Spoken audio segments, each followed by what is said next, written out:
سمندر کی تہ میں چھپے راز، وقت کی دھول میں لپٹی تہذیبیں اور تاریخ کی گمشدہ داستانیں، یہ سب آج ایک بار پھر دنیا کے سامنے ہیں۔ مصر کے شہر اسکندریہ کے ساحل کے قریب 2000 برس قدیم شہر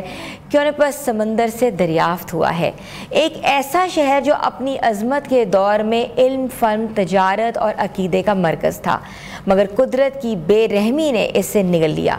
یہ کیونیپس ہے ملک سلطنت کے دور کی یادگار، وہی سلطنت جو اسکندر اعظم کی فتوحات کے بعد وجود میں آئیں اور تقریباً 300 برس تک مصر پر حکومت کرتی رہیں۔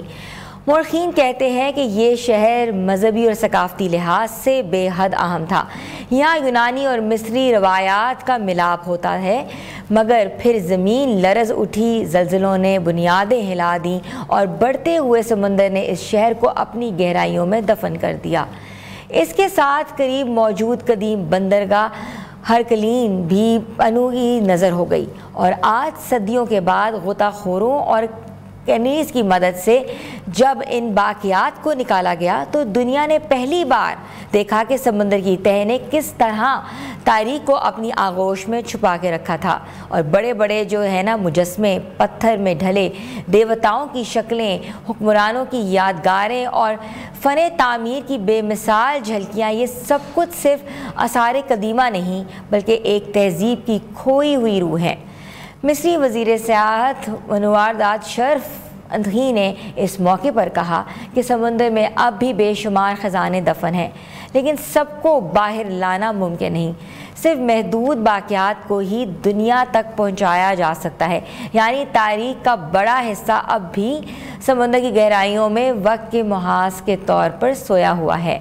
تو ویورز، یہ دریافت صرف مصر کے لیے نہیں بلکہ پوری دنیا کے لیے ایک ایسا سبق ہے کہ ہمیں بتاتی ہے کہ انسانی تہذیبیں خواہ کتنی ہی عظیم کیوں نہ ہوں، قدرت کے سامنے بے بس ہیں، لیکن یہ بھی حقیقت ہے کہ تاریخ کبھی مکمل طور پر مٹتی نہیں ہے، وہ کسی نہ کسی صورت پر ابھر کر سامنے آ جاتی ہے۔ کیونیپس کی دریافت دراصل ہمیں ہماری اصل سے جوڑنے کی ایک کڑی ہے، اور یاد رہے کہ سمندر صرف پانی کا جہاں نہیں بلکہ ماضی کا سب سے بڑا کتب خانہ ہے، جہاں صدیوں پرانی داستانیں محفوظ رہتی ہیں۔ یہ تو آپ نے کہانی سنی، مگر اگر ہم اسی تہذیبوں کی بات کریں، مصری تہذیبوں کی بات کریں، تو آپ نے دیکھا ہوگا جس طرح فیروز کا جو کانسیپٹ تھا، ممی کا جو کانسیپٹ تھا اور پیرامڈس کا جو کانسیپٹ تھا، آج بھی وہ جو کانسیپٹ ہے انسان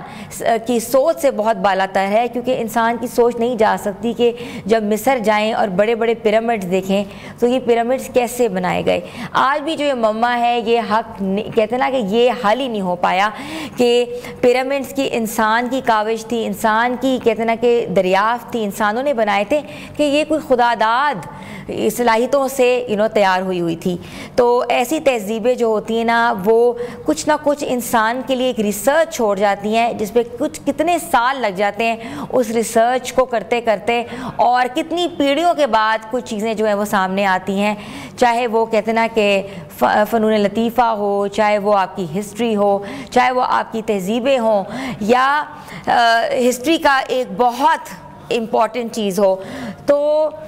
انسان کی اگر ہم تھوڑی سی بات کریں تو انسان نے بھی کہتے ہیں نا کہ بہت ترقی کی ہے، چاہے وہ سمندر کی تہ ہو یا آسمان ہو یا کہتے ہیں نا کہ چاند کے اوپر پہلا قدم ہو، تو یہ سب جو ترقی ہے یہ انسانوں نے کی ہے، اپنی سوچ سے کی ہے، اپنے وچار سے کی ہے، اپنی ریسرچ سے کی ہے۔ تو اس طرح کے جو شہر جو ہے ملیا میٹ ہو چکے ہیں، وہ بھی ایک کہتے ہیں نا کہ ہسٹری کا ایک بہت بڑا